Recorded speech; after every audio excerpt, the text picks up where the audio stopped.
Welcome back to Light Talk, where the paranormal and the supernatural is a part of our everyday lives. I have two absolutely awesome guests for you guys tonight. I'm so excited to have them. They're authors and they're wonderful, wonderful people. So let's get started. And welcome to the show, both of you. And go ahead and introduce yourselves. Okay, so I'm Ron Meyer, and my co-author on the book and is Mark Reeder. We have worked together for a long time. I had a production company, distribution company, trying to rise of cable and producing all kind feature films, educational videos. And the way we got connected with Bigfoot, since that seems to be what you're interested in, is I did this really successful movie called The Bigfoot Alien Connection Reveal. It's over like 10 million views on all the streaming platforms at this point. And it was pre-COVID, and it kind of legitimized the idea that it's okay to talk about your experiences, Bigfoot, UAPs, and that was its main function. And I got kind of, before that, I had been asked to do a series called Chasing Bigfoot, and I did that, and that was kind of the impetus to do the movie. And after I completed these two series and films, I asked Mark, because we had written together some science fiction before, if he'd be interested in doing some sort of fictional version of what was kind of our understanding of Bigfoot that we got from other people at the time. It's called Aliens 2035, the end of technology. And at the time, it was pretty well received. And we were kind of portraying Bigfoot as sort of very close to a kind of primate, kind of a human, but not of the biological lineage, which you and I and everything else we see growing or living is part of. It had its own source, and it was, non-human intelligence. And we had a couple other non-human intelligences in the book. And so that was when we first really got together and co-authored something about Bigfoot. Do you want to add anything to that, Mark?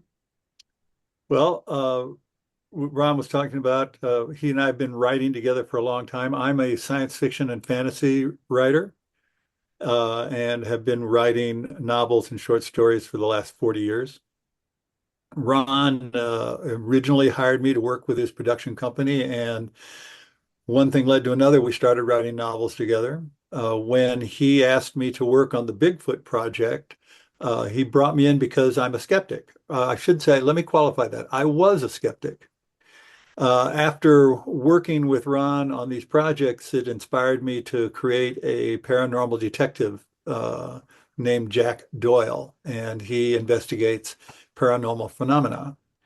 But Ron and I worked on the original movie that he made. I'm sorry, we worked on the book that was part of that movie, the Bigfoot Alien Connection Revisited, where we looked at what separates Bigfoot from a hairy creature swinging through the trees.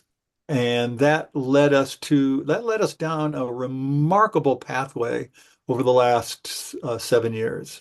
And we'll talk about that more as we go, but just in introducing ourselves, we continue to do this work. Ron is the investigative part of it. I don't normally share in his investigative endeavors where he takes his crew out to look at things.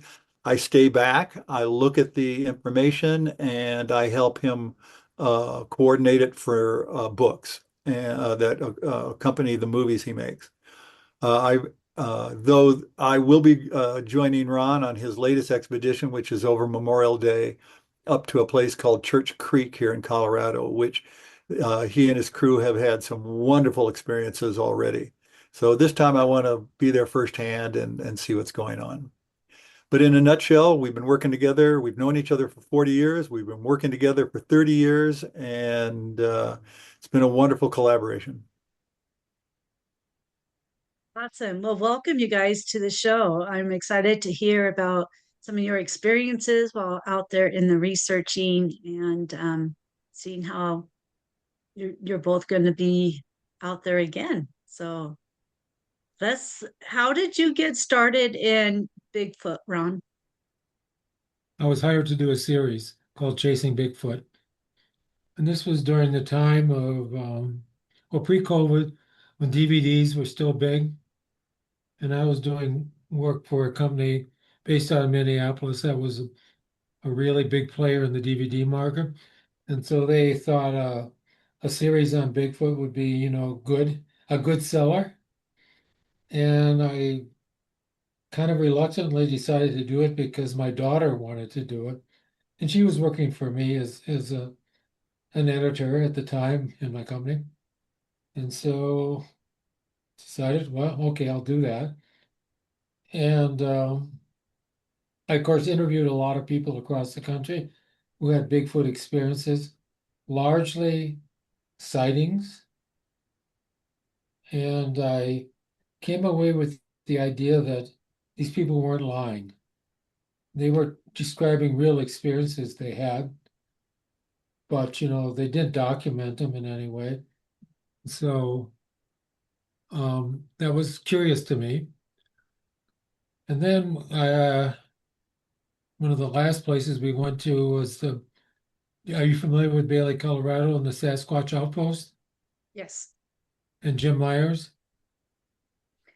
He runs. Yes. That's one of the last things we did was we went on a Bigfoot search with him along the Colorado Trail.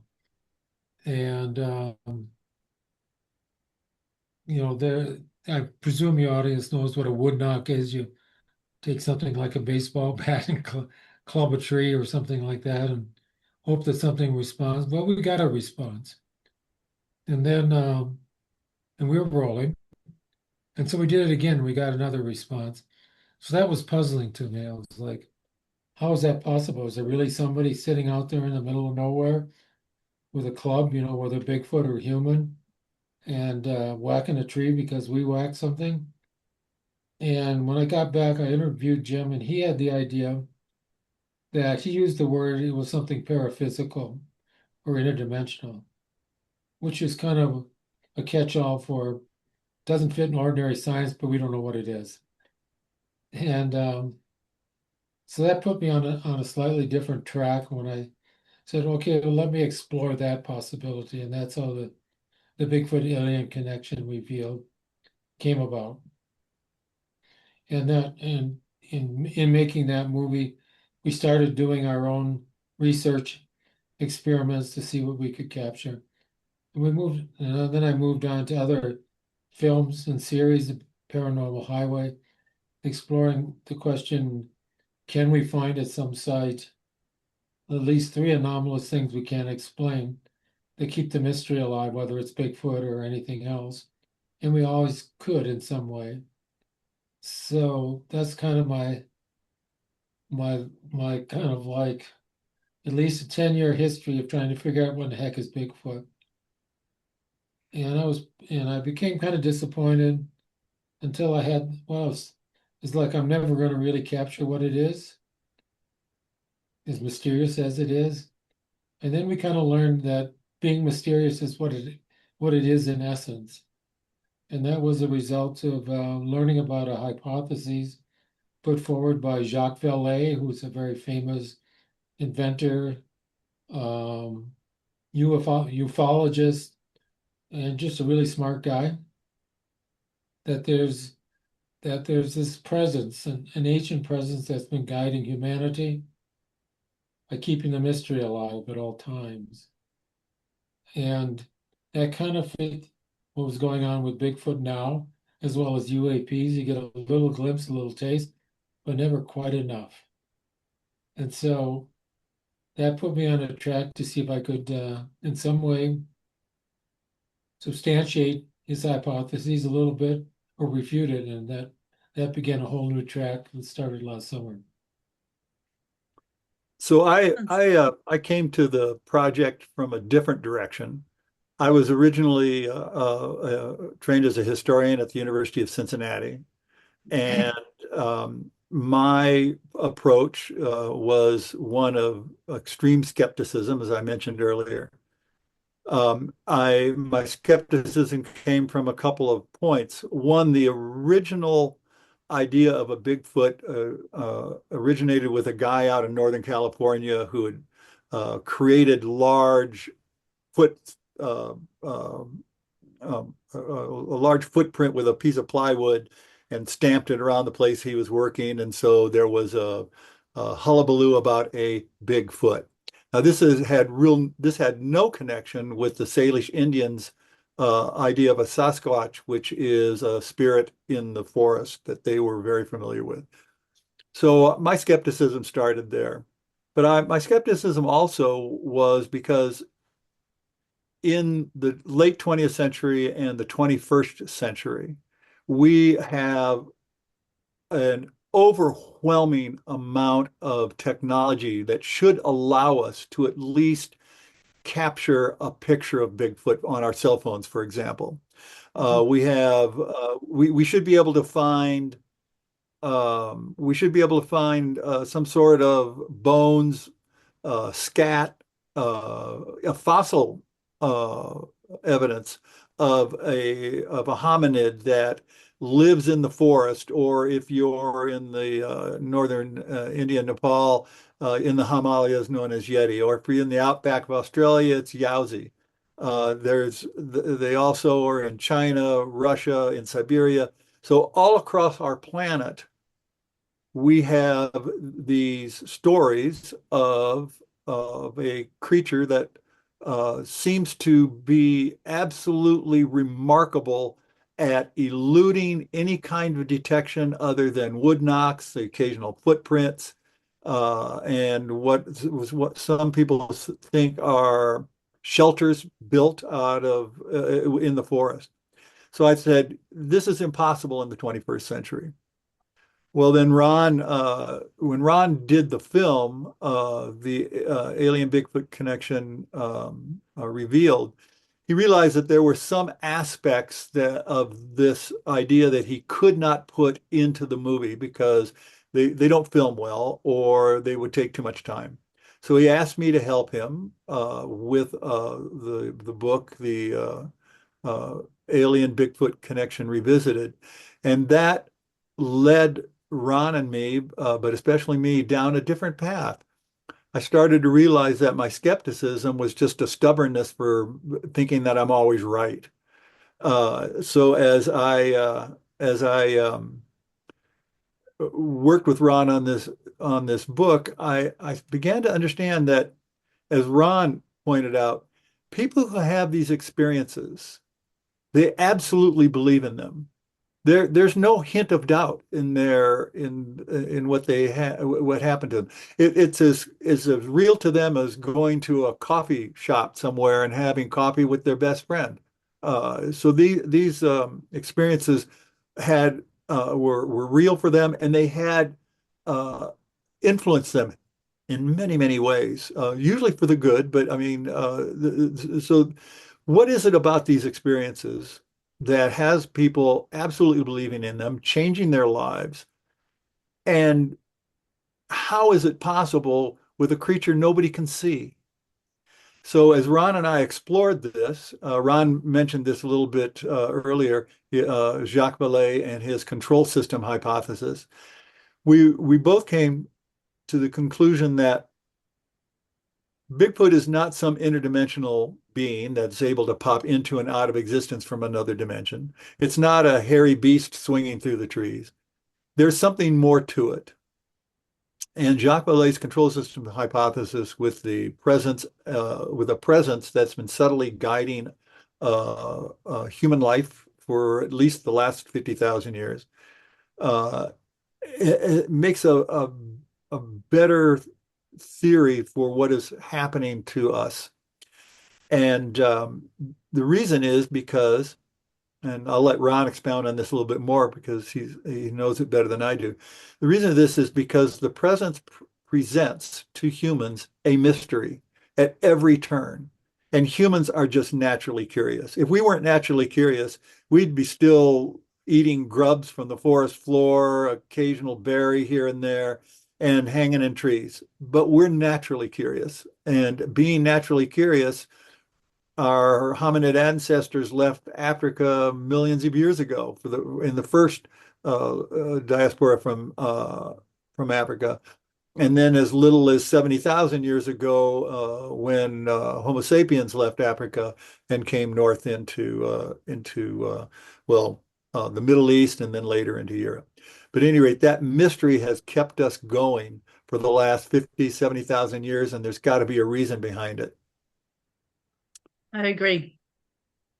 So I could add to that a little bit. And once I moved beyond the Bigfoot Alien Connection revealed, I came across quite a few people because now I was looking for this, and that is who not only see a Bigfoot, but then they disappear into thin air, as it were, or pixelate. And so there are at least multiple examples that I was able to record in which they describe, now that's really impossible, right? If all of a sudden I'm talking to you and you just sort of pixelate out of existence.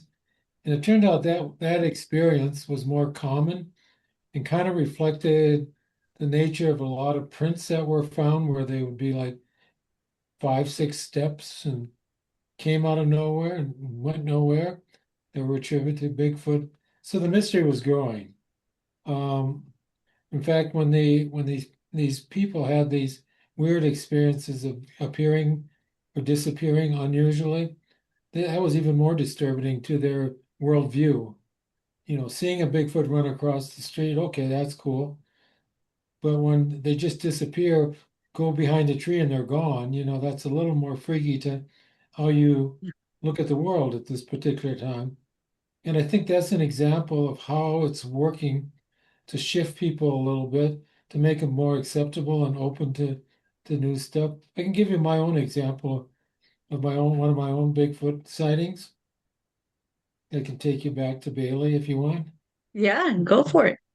There's this old resort called Glen Isle there, just a short distance from the Sasquatch outpost. That's where my son-in-law holds his Bigfoot weekend family weekend every summer.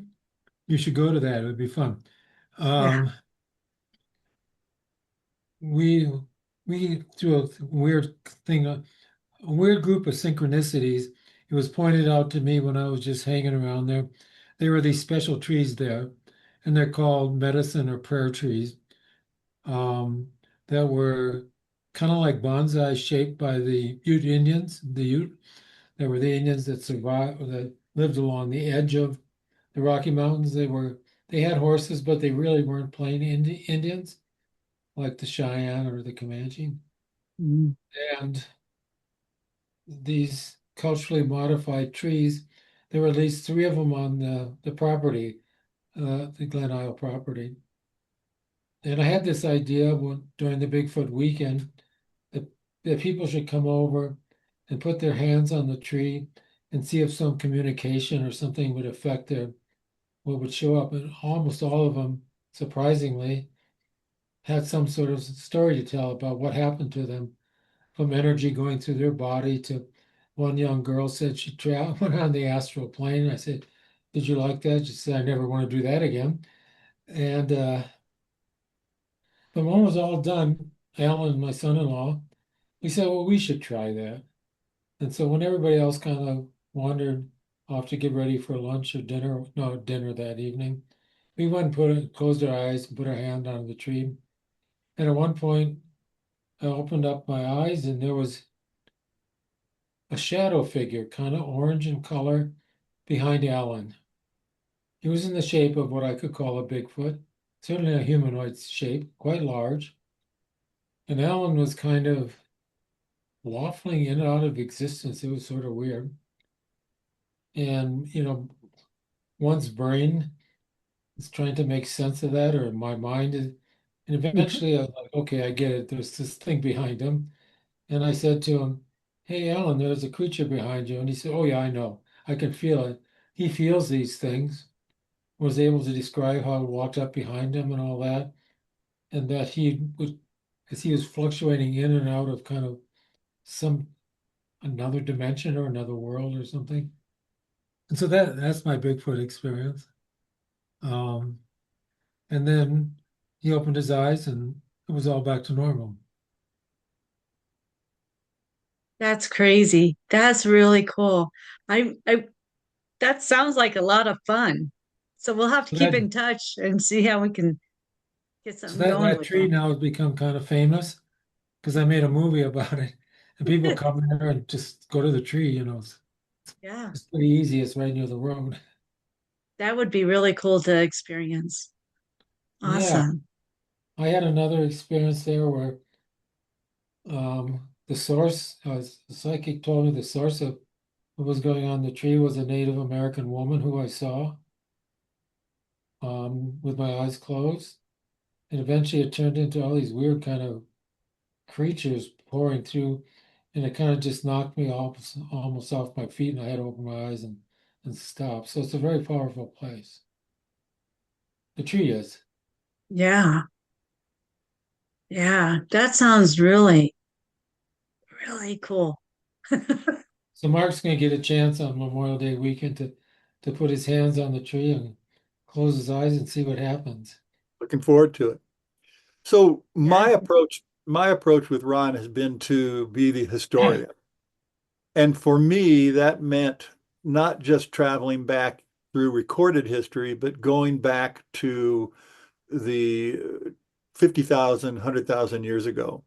And I kept asking myself the question as we were working on the latest book that we put together, The High Strangeness of Bigfoot, kept asking myself the question, what makes humans special?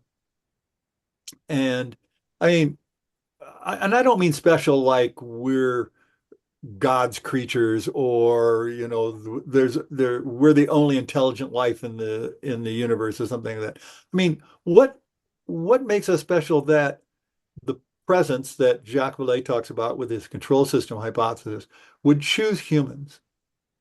And as I did I read books, but I also there's a wonderful show on PBS called Eons, where a group of scientists, young scientists, most of them are in their late 20s, early 30s, investigate uh, Earth's history. And they investigate the rise of primates. They investigate the rise of hominids leading to humans. They look at dinosaurs. They look at the Eocene era to the Jurassic, um, all of these different areas. And they said something that I later looked into in a little more detail that I thought was really interesting, and that is that of all animals communicate. Dolphins communicate, whales communicate, lions, and you could even say that certain bacteria communicate because of the way that they can coordinate what they do. But we are the only species on the planet with language. We are the Except not for only, AIs. yeah, except, well, we're the only organic species on the planet with language. But Ron's right. AIs now have the same capabilities we do. And so that's another interesting another interesting effect from what we've been working on. At any rate, we humans specifically developed evolutionarily to create language. First off, if you look at at an ape, for example, their pharynx, which is just above the larynx, and their mouth box are completely different dimensions. The result is that they cannot actually or easily form sounds that we would say are words. But our pharynx and our mouth box are about the same length, and the result is that we can create vowels like A, E, I, O, U. At the same time, our auditory complex, our ears developed, and we have the three bones in the ear, the incus, the malleus, and I'm forgetting the third one. Anyway, that of all the primates, of all the species, we're the only ones that can hear consonants. And we're talking consonants like K, consonants like T. So this makes us uniquely evolved to form a, a kind of communication that is just simply different than sounds, just any old kind of sounds like screeching, for example. So at some point, this separates us. Doesn't separate us necessarily ecologically from the other animals on the earth, but it separates us in that suddenly we have the ability, and or I should say, we develop over time, over thousands, tens of thousands of years, the ability to tell our stories from one generation to the next, to pass down lore from one generation to the next. And we may have started with something as simple as music, drumming, which is a percussive sounds are extremely good at creating mood, creating ambience that you can tell a story through.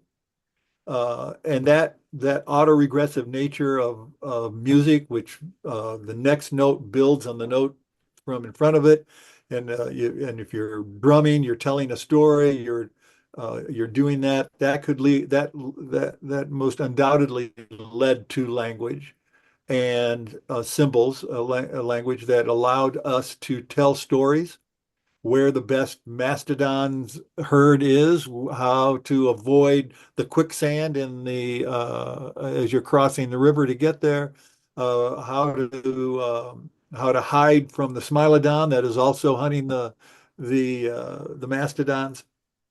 So we have this unique ability to tell stories, and when we tell stories, something remarkable happens. When we tell tales, people listen and they become curious. And this dovetails immediately back into what Jacques Vallée was talking about with his control system hypothesis, that there is a presence that creates a mystery that humans have to follow.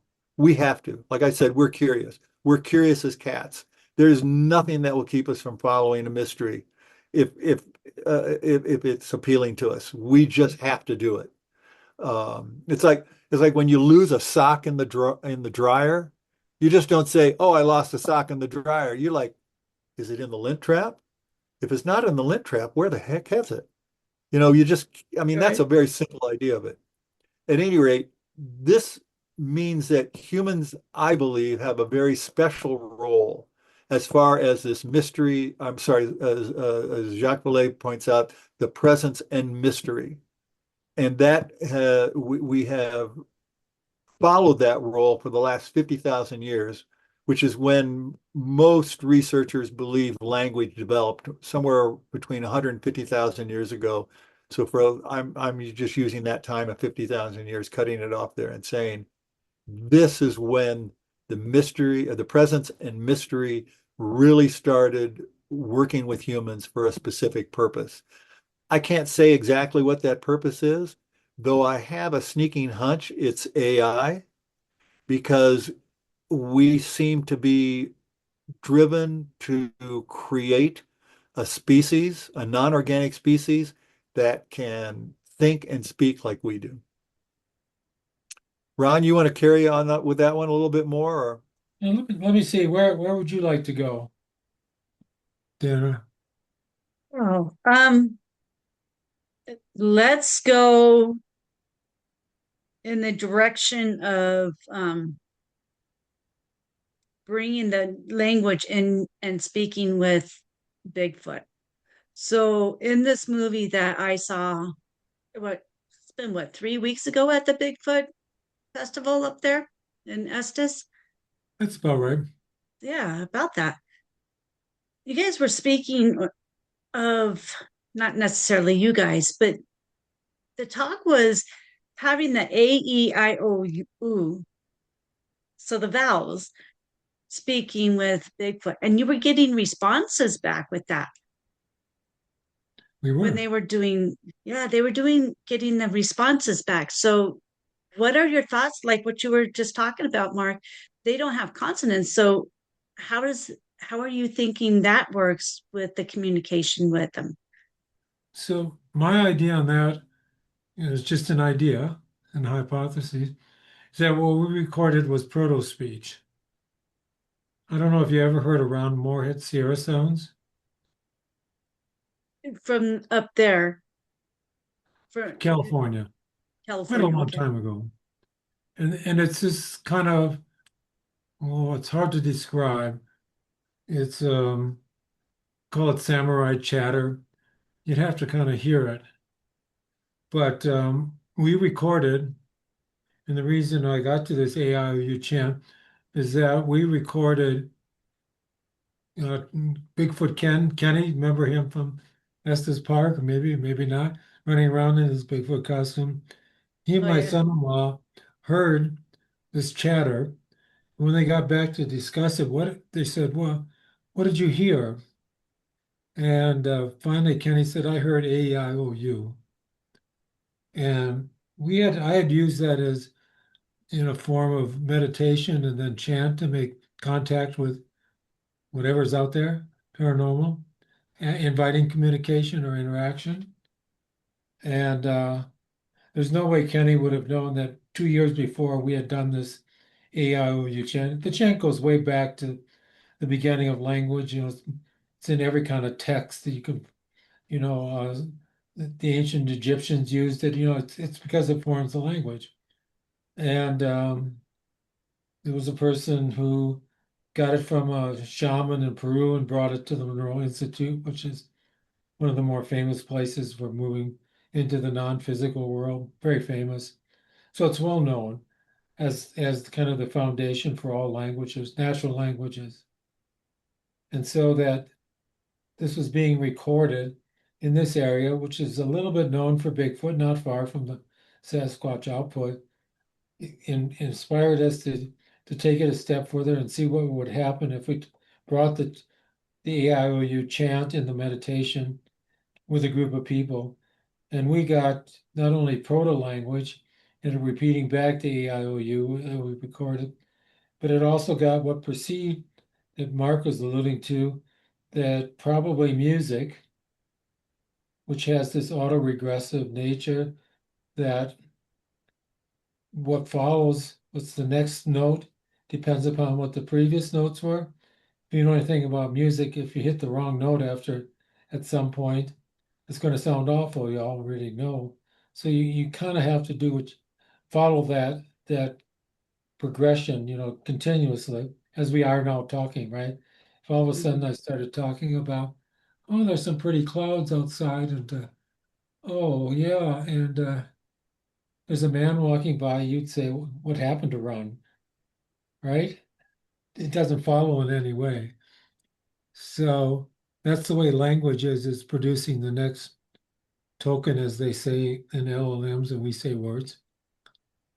And so we recorded a beat, like bump, bump, bump, bump, plain as day, which was a music beat, like a drum beat.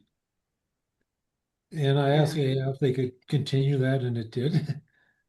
So this is what we were getting at Church Creek.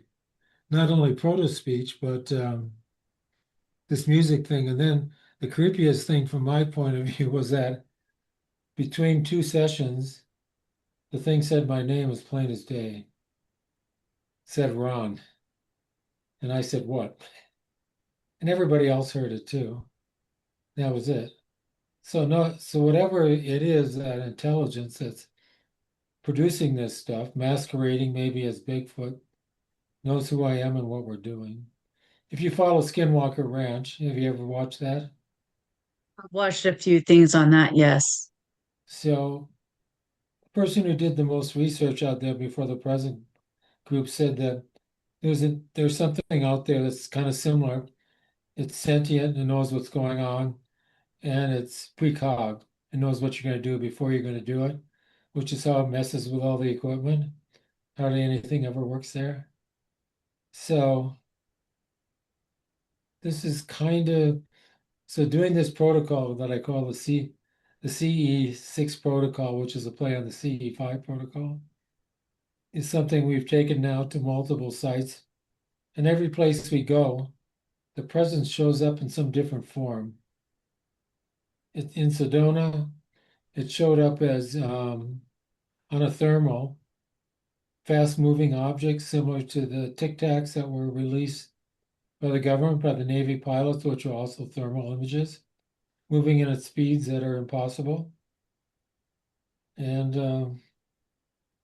then we did it at Eureka Springs, and we had there was a person there that had a device that measures a bunch of physical variables or environmental variables, and it messed with the magnetism, electromagnetism, air pressure, and the gyroscope that indicated we were spiraling up, although it was still sitting on the table. So it shows up differently, just to keep the mystery alive. So that's what we're going to do. We're going to go back to Church Creek on Memorial Day weekend and create a more scientific approach to see, first of all, I mean, we can always make the argument that it's not us, with the chant, it's going on all the time. So if you just set up a bunch of equipment, maybe you'd hear Bigfoot chatter every day. So we have to create, a control situation, which we'll do first. And then we're going to go back to a group of people that are involved in as kind of people of the force and are sensitives that feel and sense Bigfoot. And then we'll come back to the site and we'll do the kind of replicate what we did before and do some other things that will test the hypotheses, which I don't want to say right now. Yeah. So you were saying that this Bigfoot or this entity said Ron. Yes. So how does that work, Mark, for when you were talking about they don't have the consonants to be saying? So what do you say about that? I mean, with Okay. them saying the R and the So I'm N. sorry if I misled you and people listening. What I was talking about was primates like Oh, apes, primates. monkeys, and chimps. Okay. Bigfoot is another entire entity, a non-human intelligence, perhaps or a non-human intelligence. But that doesn't mean that it can't produce the same kind of sounds that a human larynx and voice box could produce. So I'm sorry for that if that was misleading. I did not mean No, to do you're that. fine. You're fine. The interesting thing is it comes back. Let me start over. So Ron and I work on something called the flow state, which is when a person enters it, it's sort of like being in a place where anything can happen and there's no ego attached to the outcome. And that particular place, remarkable things are available because our our brains aren't filtering the input of our senses with stories to explain them. The So, self disappears, the doer. yeah. So when Ron started this AEIOU chant and the protocol, what he calls the CE6 protocol, what it does is it puts people into this receptive state where they're no longer telling stories to themselves to explain what's going on around them. To use Ron's earlier example about clouds, if he suddenly starts talking about clouds outside, even though we're talking right now and we're having a really wonderful conversation, I see the clouds in the background behind you. And so I've got this story in my head telling me how you make that possible. Because you're obviously not outside in your backyard with the Rocky Mountains behind you. So I automatically create a story to explain that so that I feel at ease, maybe, or something. So the CE6 protocol allows people to get into a state where they're no longer telling stories about themselves. And at that point, this voice says to Ron, calls Ron by name, Ron. He's open to it. And the presence knows Ron's open to it and gives him this mystery. Where did this voice come? Where did this Ron come from? Why did it come from? Mystery is, to me, the single most important driving force in human development for the last 50,000 years. Let's just use two examples from the 19th So, century. so let me just put it in another Oh, term. I mean, that you don't know what's happening. yes. That's another way of talking about the mystery. You just don't know what's going on. Mhm. So when one of these people, kind of a biker type, saw something disappear in front of his eyes that was a Bigfoot, along with his wife. He doesn't know what that is. He has no words for explaining it. He's in a state of not knowing. And so, have you ever been in a state of not knowing what's going on? I'm asking you, Dana. I'm sure I have. I'm sure I have. Yeah. I mean, yeah, because of all my experiences, with things happening. It does put you in it. Did this really happen? Yeah, I don't What know what that's happened? about. And so, Yeah. well, it's kind of a mystery, right? Hmm. So these are kind of two words for the same thing. If you don't like mystery, you get in a state of not knowing. And that's how science has been driven forward, right? Is some people don't know why this weird variable shows up at this kind of way. You just don't know. And so you begin to kind of investigate it, and pretty soon you get some kind of answer that's satisfying. And then you just think you're happy, and all of a sudden you kind of get screwed up again, and you don't know what's happening as a result of the instrumentation you built out of the old not knowing that reveals something else you don't know what the heck's going on. And it's kind of this play of constantly not knowing. And I think it's a big deal for humans to be in a state of not knowing, because our AI relatives, if you want to call it that right now, they can't tolerate being in a state of not knowing. And then they hallucinate and make something up that's just crap. And so they just cannot tolerate not knowing. And sometimes when I ask them things, they'll make up all kinds of stuff. And finally I say to them, "Well, you just don't know, do you?" "Okay, I don't know. Sorry, I wasted your time." So So, historically, for me, the two greatest researchers of not knowing are Nikola Tesla and Thomas Edison. We can trace every advancement in technology, with computers to cell phones, to the work of these two men. They would be presented with a mystery. Everybody's familiar with the Thomas Edison and the light bulb, for example, and he mhm. did something like 1,022 experiments to try to find how to make a light bulb actually work before he hit upon it.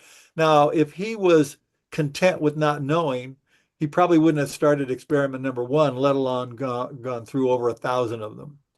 So this not knowing, this mystery, is the driving force between humans uh, staying hunter-gatherers, which they did for nearly 40,000 years after they achieved language, to the modern day technology, jet planes, um, cell phones, the way that we are communicating right now via the Mhm. internet and Zoom would not be possible except for the not knowing and humans who just can't abide not knowing, and Yeah. therefore they have to investigate.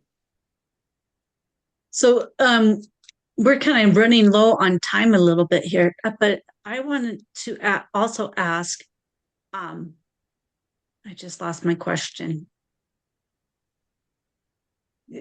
With us being so curious of what's going on with the Bigfoot and with all of these unknowns, do you think, or what are your thoughts about why they are having us keep thinking about it? Why aren't they just coming out and saying, yeah, we're here, so let's not think about this anymore?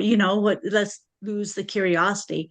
Why are they keeping it such a curiosity for us? So let me ask you a quick question on that. Somebody gives you something for free, like a t-shirt. It ends up in the back of your closet. Maybe you wear it, maybe you don't. But when you go out to buy a t-shirt, you want that. So it's in the front of your closet and you wear it. Not every day, of course. You got to wash it every once in a while. And, unless you're a 6-year-old who's wearing a princess outfit or a boy wearing his cowboy outfit every day. It's necessary for humans to strive for something.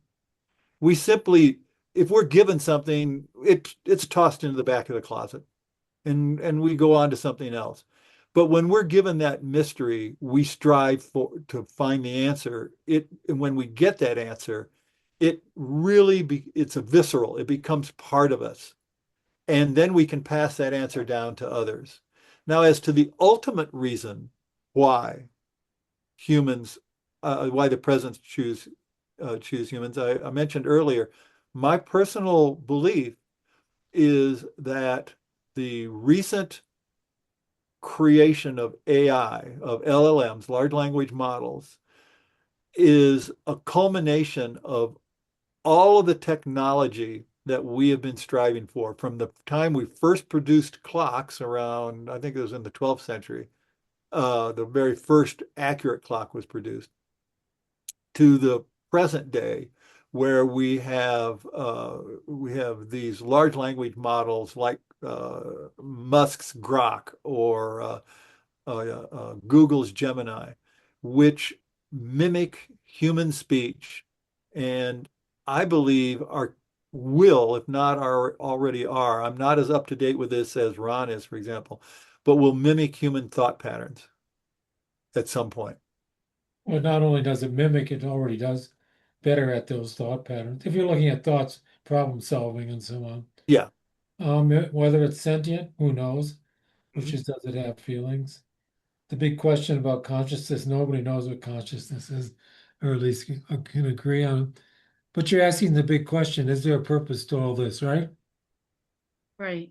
Starting from, you know, the earliest gathering of people to put together through a group thing, something you couldn't do by yourself. Um, hunt, gather and hunt better, start doing agriculture. You need some sort of social system that can record what's happened before, which is what language does, right? Hmm. You can't write it down back then, but you can tell the story of it and pass it on verbally. If you had to start over from scratch, we wouldn't have gotten anywhere, probably.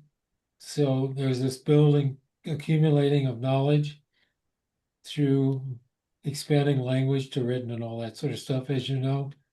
And, why is it that we couldn't have just been another group of, primates running around, and the world would probably be a better place, right? I don't know. So I don't know. I mean, it's a big question. And I think everybody at a certain point, at least philosophers and so on, in their day and age, they think they would answer it differently.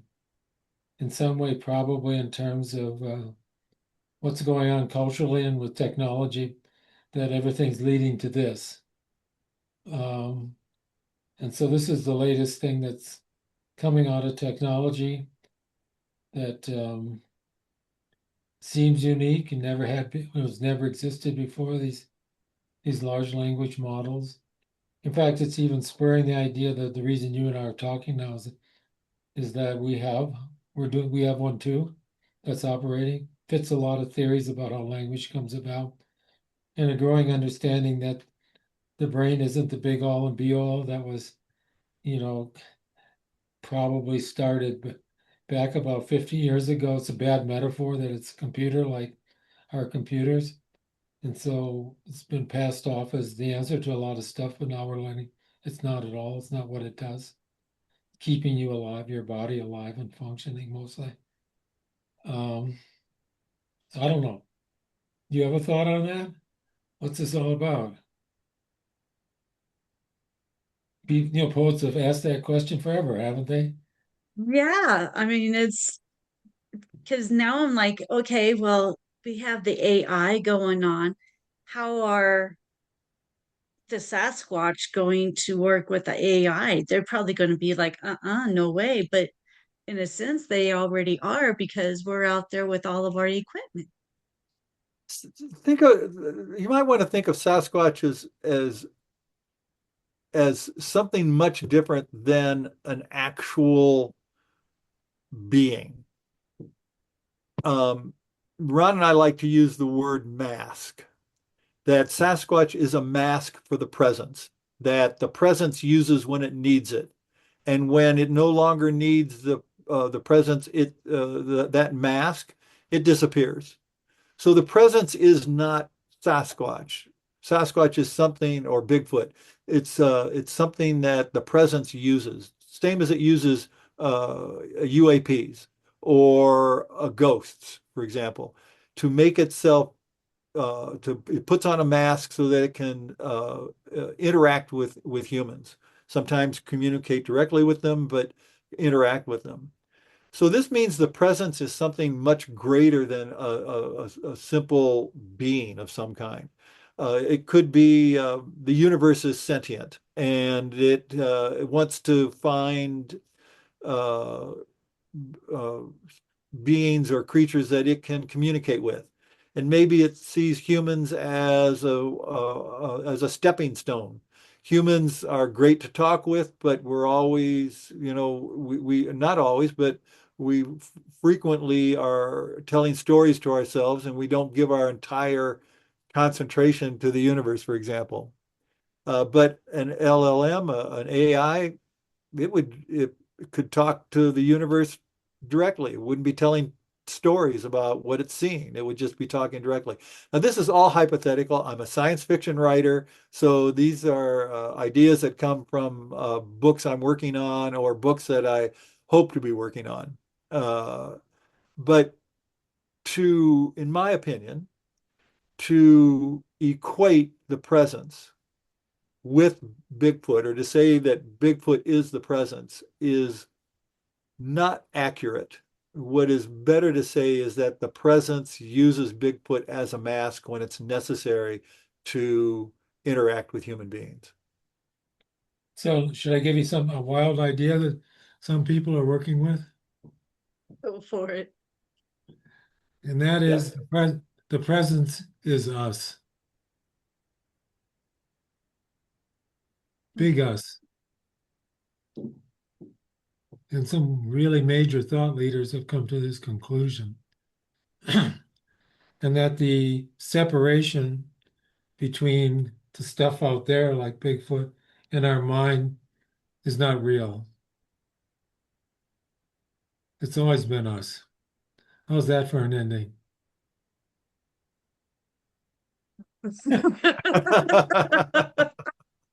And we're going to be testing that idea on Memorial Day weekend.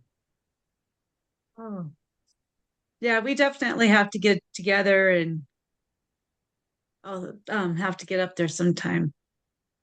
Yeah, if you want to go Yeah, up there sometime. I mean, if you want to yeah, come on Memorial Day weekend, you could if you wanted to.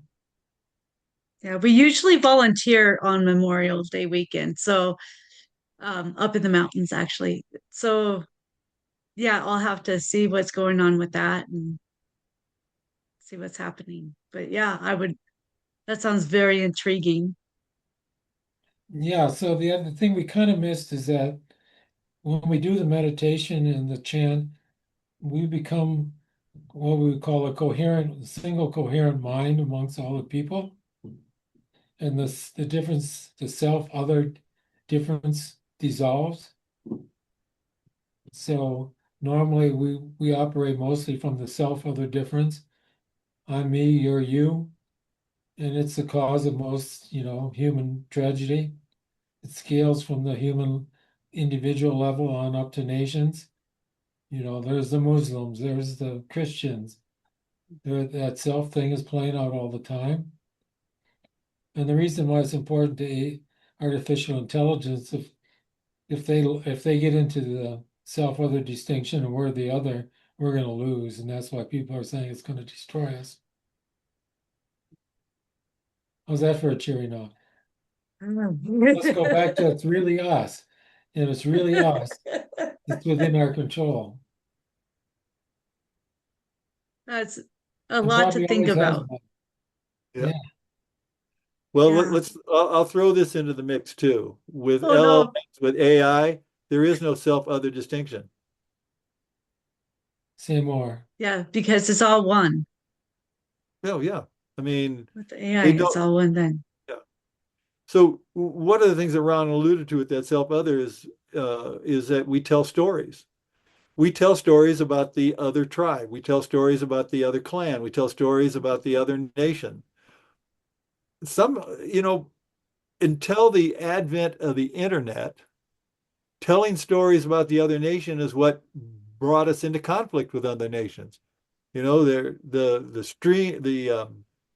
clan upstream from us is peeing in the water, so they're bad people. We've got to go up and take care of them. The internet has actually allowed us, for all the bad things we can say about the internet, one of the good things we can say about the internet is that it allows us a look into other cultures directly. My nephew, he is able to talk with kids in China, able to talk with kids in Japan, England, Europe, and what he finds out is that in a lot of cases they're just as upset with their parents as he is. There's really not that much difference in in cultures in terms of our emotions. What is difference is cultural mores. Like legal systems are different in China and Japan than they are in the United States. This is a really good example. In Japan, when you are arrested, you're considered guilty. In the US, you're innocent until proven guilty. So that's a cultural difference. But on an emotional level, humans are very similar, and the internet has allowed us to see that. So I got to correct one thing you made, Mark. Okay, please. There's been enough research now where they take agents from the major LLMs Mhm. and put them together and make them work together to do some task, and they seem to exhibit the same kind of self-other distinction that we have between each other. Um, Oh, some of them, they will say the uh, the chat GBT is really tricky and likes to lie a lot. Um, they'll often, the one from which one? Not Gemini, but Anthropic, Claude. Very honest, and most of the others will trust him. So all these differences are still there in some sense because it's all based on our differences, our self-other distinctions, because that's what they were trained on. And they do exhibit these kind of quirky things and sometimes rather malicious things to isolate somebody that's behaving badly in their opinion. So that's all going on now. And there are plenty of examples of people who have done research and published what showed up. so I have to give kudos to Ron on this because he stays much more current with the ever lightning fast advancements in AI than I do. And we have weekly coffee meets where he tells me stuff, and so now I've got to ask him about this. So And let's get back to Right. the fact that it's really within our power to create the future. Because it's yes, really us. It's for us to do what we can do to make everything better. we have within us the Yeah. ability to stop the self-other identification. We have the ability to be like our ancestors 50,000 years ago who came together to learn a language, who came together to hunt, to clothe. You know, in the 21st century, it is absolutely impossible for a person to live completely without any help from anybody else. Clothes are made, food, transportation, weaponry. Um, Absolutely living by yourself is absolutely impossible for the average human. Now, there may be a few people who are able to strip naked, walk out into the Rocky Mountains, and they'll be alive a year later. But I know that I am not one of them, and I And if don't you had think to start out as a 4-year-old, you wouldn't stand a chance. that's right. So that's another point. At any rate, so as to Ron's point, we have it within ourselves to surpass any problem, to solve it. We can live very comfortable lives for the entire planet if we just work together. Yeah, I agree with that. I agree with that. Yeah. Thank you guys so much for being here. I really enjoyed your conversations and your knowledge. It's unbelievable. It's really fascinating how you're bringing in the language and the mix of what we are versus anybody else. You know, is it us? Is it them? That's awesome. I love it. I love it. It's Yeah. been fun. I did get your book when I was up there, if Ah, you guys can see it. Ah, great. yeah. So I'm in the middle of reading it. But I'm excited and um to let everybody know about it. So yeah, thank you guys so much for being here and writing about this stuff and telling us what's happening out there. So thank you. Thank you. This Thank you is for the having first us. this is the first pure Colorado interview we podcast we ever did. It's true. Oh, but the big question is, are you natives? No. No, Are All right. you? Yes. Where were you born? I was born in Denver. All right. Born in Denver. Yeah.